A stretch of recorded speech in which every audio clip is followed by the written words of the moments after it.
Adapa was the first successful test tube baby. He came out of Ninursag, a goddess.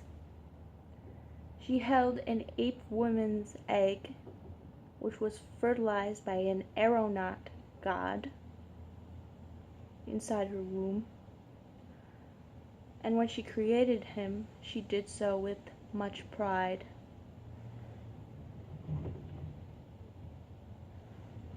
When the planet Marduk comes in contact with the Earth, according to orbit every 2,160 years, it does so in a fertilizing and radiating way.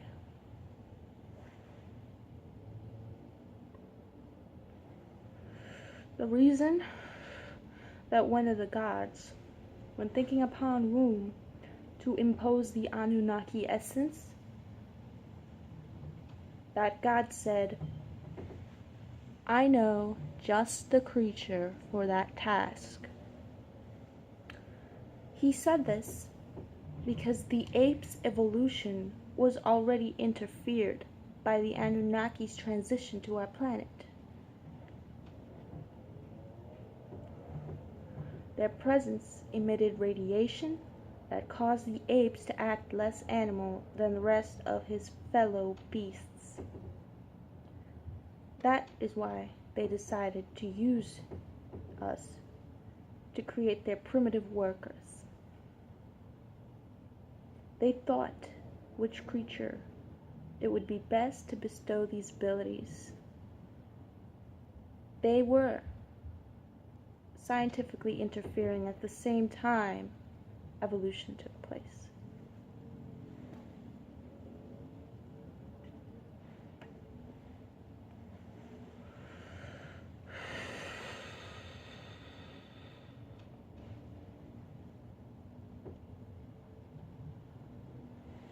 Sitchin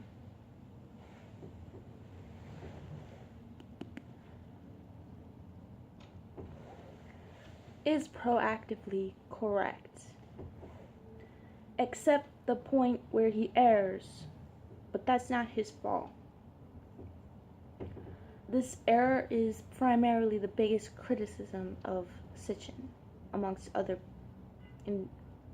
researchers / investigators. But there's a lot of people who just want to criticize him just because he's Sitchin, but that's just baloney, really. But he does make an error, but that error, ironically, is the error of humanity.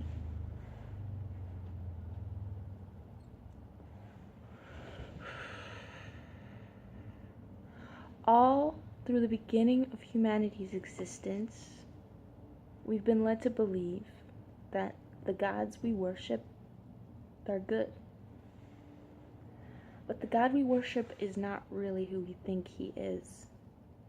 He is really the closest thing in our minds we can imagine to be the devil, the Antichrist.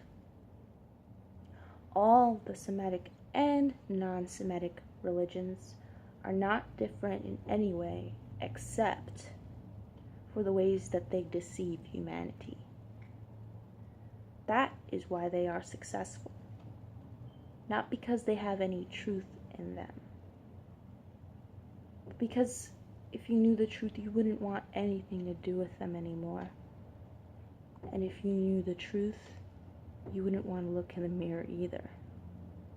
But let's calm down and take a few steps back.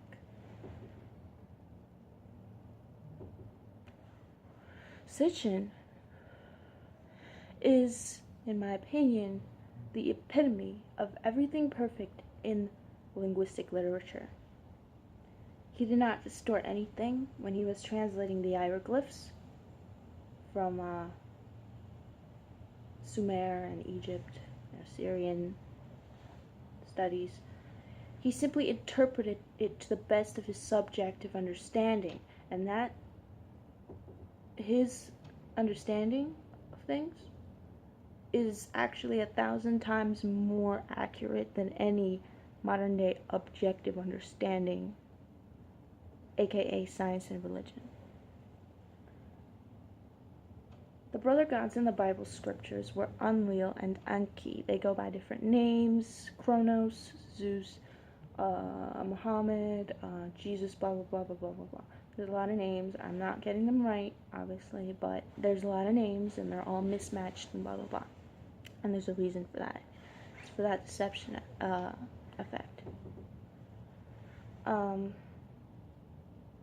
There is a confusion about which brother is the good brother and which one is the bad brother.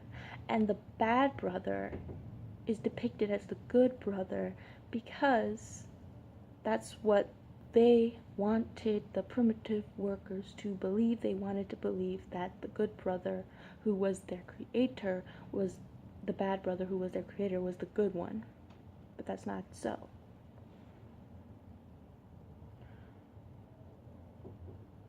We have to remember the fruit of the poisonous tree.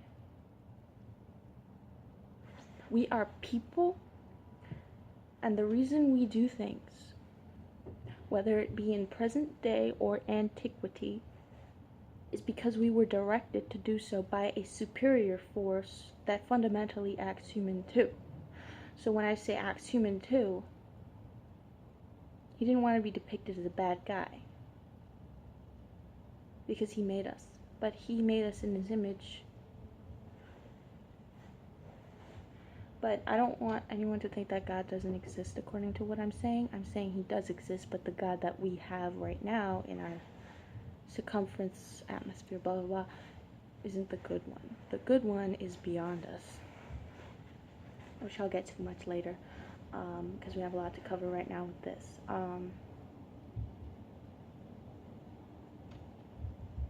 The reason there was a switch up about which brother was good and bad was because the bad one wanted to be depicted good amidst a conflicting family, aka if you ever read something called Paradise Lost, The Silmarillion by J.R.R. Tolkien, a lot of literature talk about Lucifer falling from a bunch of angels, and this is the brother Enki, who is depicted as the good brother, and who's because he's such an objective linguist, he takes exactly what the hieroglyph said, which was that Enki was the good one, and he wrote down Enki was the good one. But that was just a direct translation of what the people were told to believe. He was the one who created us, but he was Lucifer, and that makes us his demonic creations. Now, when they talk about Noah the Ark and saving our species, we weren't supposed to be saved. The gods initially flooded the earth during Noah's time because we were a mistake made by Lucifer. He saved us because he didn't want his demonic creations to go to waste. Because we are a reflection of his stained demonic self. But the good guys wanted us gone, which for good reason, because honestly, everything that people, for the most part, have ever created on this earth was really rooted in destruction. Continues to be so.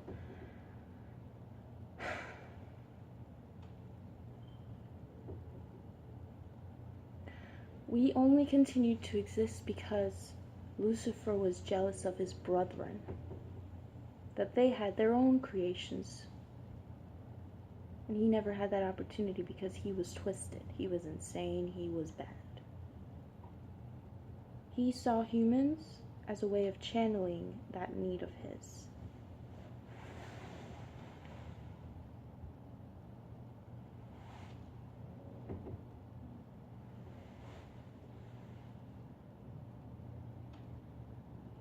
And that's all I got to say about that so far.